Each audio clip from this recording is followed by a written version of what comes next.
Download this code and get free GPT-4o from codegive.com, link in the description below. Implementing finite-difference time domain, fdtd, equations in MATLAB is a powerful technique for solving electromagnetic field problems.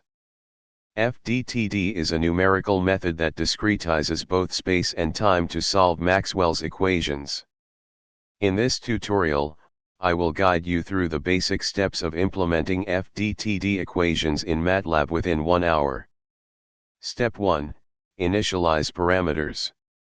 The first step is to define the parameters of your simulation, such as grid size, time step, spatial step, and material properties. These parameters will determine the accuracy and efficiency of your simulation. Step 2. Initialize fields. Create arrays to store the electric and magnetic fields at each point in the grid. You will need arrays for the electric field in the x and y directions, x, ey, the magnetic field in the z direction, Hz, and possibly additional arrays for material properties. Step 3. Update equations.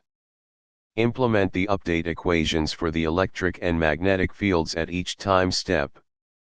These equations are derived from Maxwell's equations and are central to the fdtd method.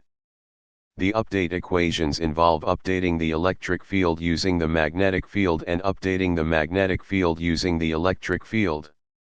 Step 4. Boundary conditions. Implement boundary conditions to ensure that the electromagnetic waves interact correctly with the boundaries of the simulation domain. Common boundary conditions include perfectly matched layers, PML, or absorbing boundary conditions, ABC. Step 5. Run simulation. Run the simulation for a specified number of time steps and observe how the electromagnetic fields evolve over time. You can visualize the fields using MATLAB plotting functions to gain insights into the behavior of the system.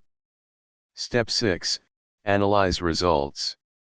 After running the simulation, analyze the results to extract useful information about the electromagnetic fields. You can calculate quantities such as reflection and transmission coefficients, field distributions, or other relevant parameters. Example code **. This example code provides a simple implementation of the fdtd method in MATLAB for a 2D simulation. You can modify and expand upon this code to suit your specific problem and requirements. I hope this tutorial helps you get started with implementing fdtd equations in MATLAB. Feel free to ask if you have any questions or need further clarification. Happy coding!